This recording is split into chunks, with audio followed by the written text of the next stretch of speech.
We're going to talk about benchers and some other things having to do with our Shabbat at home rituals. So we're going to watch videos, but I'll let you go ahead and introduce that, Rabbi. Okay, so the Sabbath is, I always like to point out that the Sabbath is the only holiday that's actually in the Ten Commandments. And one of the reasons it's so important that it found its way into the Ten Commandments, I think, is because it comes every week. It's not a once-a-year event. So it's a weekly reminder of our people and our relationship with God and our mission to do good in the world. And the second reason why the Sabbath is so important is because it doesn't just happen at the synagogue where we come together to pray, but it happens actually in the home.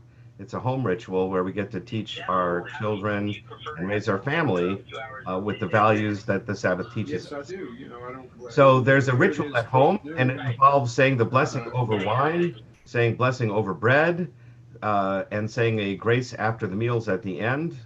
And there's a lot of words in there. So how do you do that? Well, you get a book, like this book, or this book, or the first two books that I bought like this I bought 40 years ago. That kind of dates me. In Israel, there's two books that I bought in Israel 40 years ago. Or, yeah, my dad had just this short 2-page thing, which came from the Reform movement, which is going to be described in the video that you're about to watch. All right, I'll cue it up.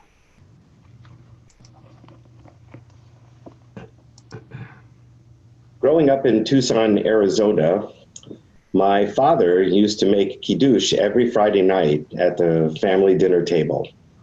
And he used actually this folder here to make kiddush. This was a folder that was prepared by the Reform movement, has a very nice cover. And on the inside, as was the case with the old school Reform movement, most of the text in the middle was in English. The lighting of the candles was in Hebrew. And on this page, the Kiddush, Bori Priya Guffin, was in Hebrew. Most of the rest was in English.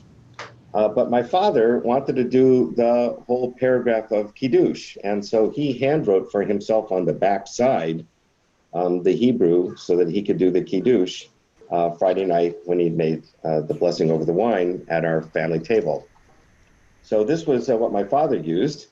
And then when I went off to summer camp, I went to the Reform summer camp in California for a couple of weeks. And at the summer camp, I learned how to do the grace after the meals, Birkat Hamazon. Of course, again, it was a Reform summer camp, so the only part I did of the grace after meals was the first paragraph. But for me, that was a lot of Hebrew to learn, and I learned it, and I enjoyed it, and I had a great time. When I went off to college at the University of Arizona, the Hillel rabbi at University of Arizona was a conservative rabbi, and many of the students who attended the Friday night dinner and services at Hillel were raised in a conservative home. So I learned the Friday night service, a more traditional Friday night service, as it was done in a conservative synagogue. And then when we had dinner, we did the full grace after the meals. And boy, was I surprised to learn how long grace after the meals goes when you do the whole thing. So after graduating college, I went off to Israel for a year. And while I was in Israel, I was studying at a couple of different places. And I went to a Jewish bookstore and I bought this bencher. I also bought this bencher. So I still have these today, almost 40 years later. But I bought them when I was in Israel, and so that I could learn how to do the grace after the meals and also sing the Sabbath songs that many Jews like to sing after the Sabbath meal. These benchers help us to learn the songs and the prayers because it has all the words for them. Of course, both of these only had the Hebrew, not the English in them. And by the way, the word bencher is not a Hebrew word, it's Yiddish, but it doesn't come from German. It actually comes from the Romance languages, benediziere, and we get the same word in English for benediction. Right? Benediction, bencher, is to bless. So they're blessing books. In Hebrew, they called them birkonim, from bracha. From bracha, it turns to birkon. A birkon is a book of blessings. Now, when Diane and I got married, we got this one, This is actually has a special cover. If you buy 100 copies or so from one of the publishers, they'll put your own cover on it. This was the cover we designed for our wedding, but this was actually the Orthodox bencher, NCSY, Don't Tell the Conservative Movement. Actually was a member of the conservative synagogue when we got married, and probably should have gotten the conservative bencher. I think this one was a little bit cheaper and we were on a budget. In any case, we got that for our wedding. For Daniel's bar mitzvah, we bought this new one, which is called Lechu Niranana. And again, we bought a number of them so we could have on the front cover Daniel's name and his bar mitzvah date. And this one is kind of fun because it has in it Hebrew, English, transliteration, and commentaries, and also a very nice picture on the front cover. So in any case, these are benchers. They're used to help us to learn how to do the blessings before the meal, Borei Pri Hagafen, lighting the candles, the blessing over bread, washing the hands, and then, of course, the grace after the meals, the full form, and all the different songs Zmi wrote that were written over the centuries by Jews who wanted to make the Sabbath festival table a fun experience, so we all get to sing songs together. Usually songs about the Sabbath, but they were set to a number of fun tunes. So that's the story of benchers, and we'll look forward to answering questions. Okay, so now we're back. Do we have any questions about benchers or the rituals that we do at home on a Friday night around the table? So after I watched the video, to get a little preview, I made a little visit to my bookshelf, and I found actually we have a whole bunch of these, just a collection of them, and actually most of them are from Chabad, which I'm not really sure where I got them from. So I would imagine most people will have a few of these sitting around, just a collection of them. Right. What I thought was interesting is that they're all so different, but is there sort of a minimum, not requirement, maybe isn't the right word, but or sort of a standard collection of what's in there? Because I did actually, and I haven't looked at one of these in a little while, but there's more than just Shabbat in here. There's a lot of other blessings and things like that. So maybe talk a little bit about kind of what all's in sort of your garden variety bencher. Yeah, so a typical regular size bencher, not like my dad had where it's just two sheets folded together, but a regular bencher would have the blessing for lighting candles, the blessing for saying over the wine and the kiddush, the blessing it might have the blessing for washing your hands, for hamotzi, and the grace after the meals.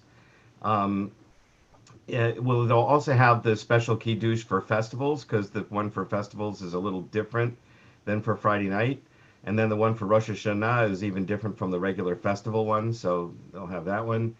And then there's a bunch of songs. One of my favorite songs when I was, I guess in college I learned the song, was Yona Matzah Bo Manoach, which is based on a midrash that when Noah, the flood happened and Noah got in the ark and rescued all the animals, at the end of the flood he sends out a dove to see if the water has subsided and the dove has a place to land and rest. And remember, the dove comes back with an olive branch in its mouth, and of course that became the symbol for peace in later generations. But the midrash is that the dove found a place to rest on the Sabbath. Right? The Noah sent the dove out twice actually, and the second time when he sent the dove out, it stayed out, and that was because it was the Sabbath and it found a place to rest. The water had subsided and there was land available. So the midrash is that even a dove found rest on the Sabbath, and based on that concept, they wrote a whole song, which is kind of a fun song. Interesting. Okay, I didn't know it. But there are lots of songs in there. Yeah, a lot of them also deal with like the laws of the Sabbath. You're not allowed to do this or that or the other thing, but you get to eat all this fancy food, and then it lists all the fancy food you get to eat.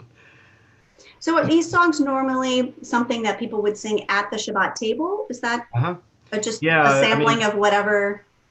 It's and so it requires. I learned them before I really learned Hebrew, so I couldn't really translate them per se. But you do have to know Hebrew well enough to sound out the words and follow along, and eventually you pick up the melody, and a little persistence you get them. But they're fun songs, they're fun melodies. But yeah, they're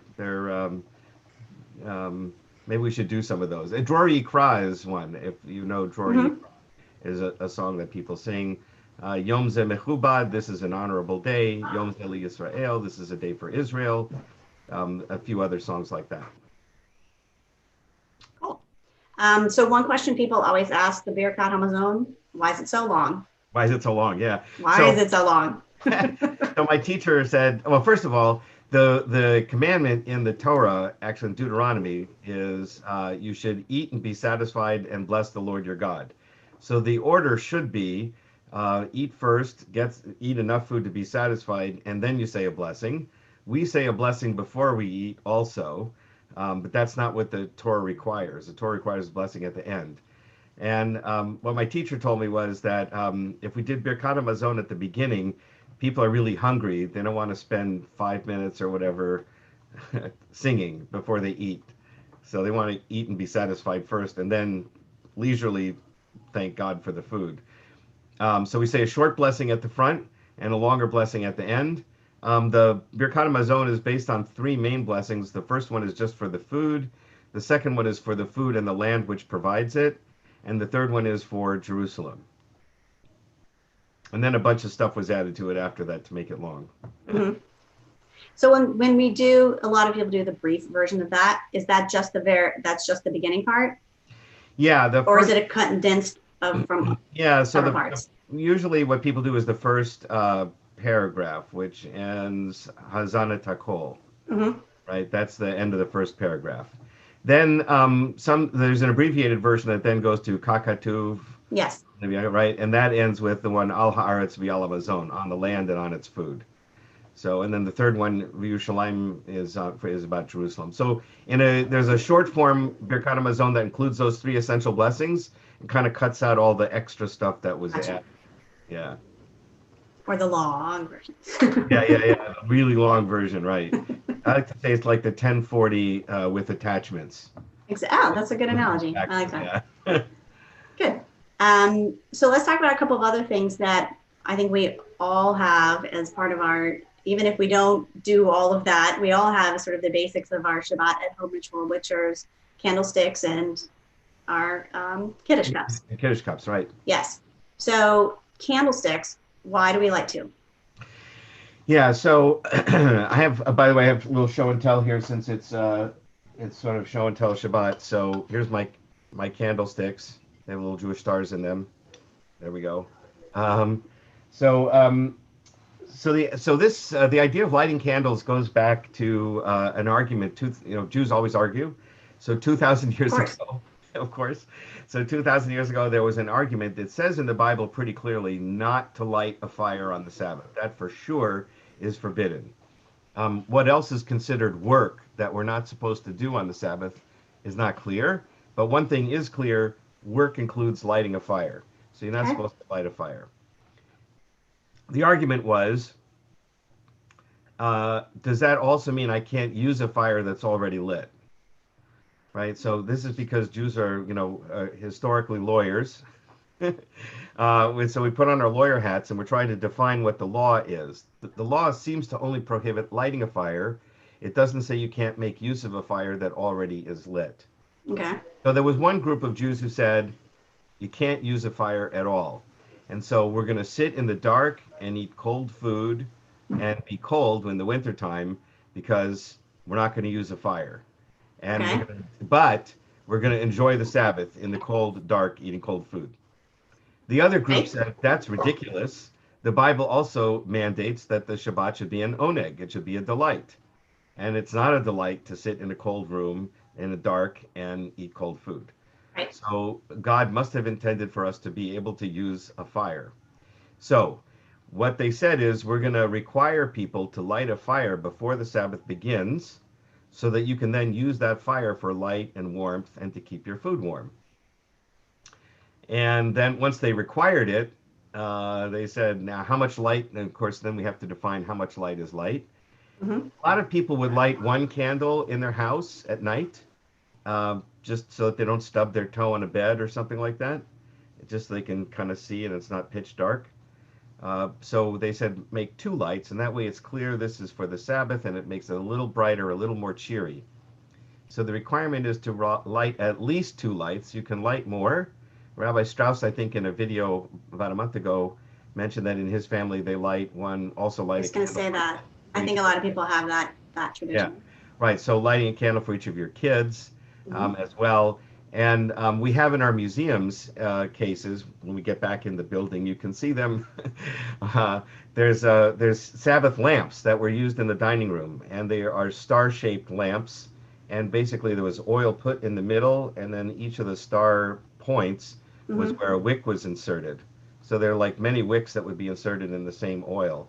And the lamps could be raised or lowered, and they would be lowered for Shabbat and lit, and then the room would be lit up. Oh, So the okay. idea is that makes it bright and cheery inside. Mhm. Now, Yeah. so one other thing. So you go like this when you light them, right? So that was my next question. Yeah, right. So why do we do this? So the problem is you're not supposed to light a flame on the Sabbath, but the rabbi said once you make the blessing, Asher Kitshanu Mitzvotav, that God has commanded us to light the Sabbath lights, you're basically said it's now the Sabbath. So if you light the candles after you make the blessing, you're lighting a fire on Shabbat. Um, so now you have a problem. Normally we like to say the blessing before we do the act, like Hamotzi Lechem in Right. Haaretz, and then we eat food. Right. Or, we shake the lulav, Al Netilat Lulav, and then we shake the lulav. So we want to say the blessing and then light the candles, but we can't do it that way because then we're violating the Sabbath. Right. So the solution was you light the candles, you close your eyes, say the blessing. 10. Yeah, right. You open your eyes, and there's They're the lit. candles. Right, yeah. So that's why we do that. Cool. Okay, let's talk about Kiddush. So you said something that I didn't actually realize, that Kiddush is not the blessing over the wine, it's the part after that. Right, yes, yeah. So this. Because that's not when we use the term Kiddush, Yeah, we're generally referring to that. right. Yes, exactly right. So here's a Kiddush cup. So normally I mean, I hear a lot of kids when they're learning in school say this, that when you say Borei Pri Hagafen, that's Kiddush. Well, Borei Pri Hagafen just says, thank you, God, who creates the fruit of the vine. And if you had wine or grape juice during the week, you should say that blessing before you drink the wine or grape juice, just like you say hamotzi before you eat bread. Right. It's just a blessing for drinking wine. What makes it kiddush is the paragraph that follows, which is Asher Kidshana Baruch Atah Adonai Eloheinu Borei Pri Hagafen. You have to sing it to say it. And so the blessing here, I'll pull it up on the on my venture here. So the Kiddush night says, Baruch atah Adonai Eloheinu melech haolam asher kidshanu b'mitzvotav v'ratzavanu, right? So who has sanctified us with his commandments and has desired us v'shabbat kodsho, and has sanctified the Sabbath b'hava ratzon, in love and with will, v'hin kaltanu, and he's given it to us as an inheritance. Zicharon lema'aseh Bereshit, as a remembrance of the creation of the world. And then it later says, Zechar Letziat Mitzrayim, remembering also the exodus from Egypt. The way you know it's the Kiddush is it ends with Baruch Atah Adonai Mikadesh HaShabbat. It has the word for Kiddush, right, who sanctifies the Sabbath. So the Kiddush has two elements, as I just mentioned. One, remembering creation, because God created the world in 6 days and rested on the seventh. So we also are resting on the seventh when we celebrate the Sabbath. And we're sort of doing what God asked us to do, is to try and become holy to God, like God is holy, and to observe the holiness of the Sabbath. And so it reminds us of our mission on earth to be God's agents to make the world a better place. That 6 days we do work, and we do creative work, like God did creative work in 6 days. We do creative work 6 days, but our creative work is taking what God gave us and trying to make it a better place, make it a better planet, take care of everybody in it, take care of the animals and nature and the environment, and provide a just and fair society that's also kind and compassionate. All those things, we do our creative work to create that kind of a world 6 days a week. 1 day a week, we rest like God rested, and we just enjoy the world for what it is. and not try to fix it, not try to change it. So that's the first aspect. The second aspect is the remembrance of the Exodus from Egypt. And there, slaves don't get a day off, right? So this is our reminding ourselves that we were slaves in Egypt, that we're now free. And as free people, we're in charge of our time. We are the masters of our time. And if we were going to take a day off, we'll take a day off. And so those are the two elements. And they're mentioned in the what makes the Sabbath a holy day, basically. Remembering creation and remembering the Exodus. Interesting. Okay, so we had a question in the chat. We'll go back to the candles for a second. When are we supposed to light the candles? Oh, yeah. So the Jewish day starts in the evening. When I get the Christian, the Methodist Church sends their kids to our synagogue, or they used to. Hopefully they will again someday. So I always explain to them why we're starting the Sabbath on Friday night, right? Isn't the Sabbath on Saturday? So in the Western world, we start the day at midnight, but that only works when people have clocks. You need to have a clock, and you need to be able to synchronize everybody's clock to agree when the midnight is, because there's no natural symbol in the universe that tells us when it's midnight. Can't look up at the stars or the moon. There's no sun. Nothing tells you it's midnight. But there's 2 times a day when everybody can agree what time it is, and that's sunrise and sunset. Everybody can agree when that happens. So you would think that Jews would say that the day starts at sunrise, because we were all farmers back then, and the rooster would crow, and we'd wake up and get up and stretch, and then we would say, I'm going to start my day. So you would think that sunrise would be the beginning of the day. As soon as you start with "you would think," it's not what happened. That's right. That is how it happened. So no, we decided that the evening, when the sun sets, is the beginning of the day. You might have thought that was the end of the day, and we say, no, that's the beginning of the day. So why would we do such a crazy thing? Because in the first chapter of Genesis, when God's creating the world, it says, there was evening, there was morning, day 1. There was evening and there was morning, day 2. There was evening, there was morning, day 3. So clearly, the Bible is trying to tell us that evening comes first and morning second. So therefore, the day starts at evening. And then Jews, have, of course, had to argue about everything. When is evening? When is evening, right? Naturally, that's the next question. That's the next question, right? So it's either going to be when the sun sets or when it gets dark outside. By the way, how dark is dark outside? Right? We can argue about that too. Yeah, of course. So in the old days, when there wasn't light pollution, right? There wasn't a bunch of electric lights out blocking the midnight sky. And we didn't have a lot of other pollution that sort of clouded the air. If you were to look up on a clear night and could see 3 stars in one glance, that was considered evening. So next time you're out camping and you don't have light and you don't have pollution. Yeah, don't try this in Houston. Don't try this in Houston, right? Check this out when you're out camping sometime. See how dark it is when you get to see the first 3 stars at one glance, and that's how dark it's supposed to be.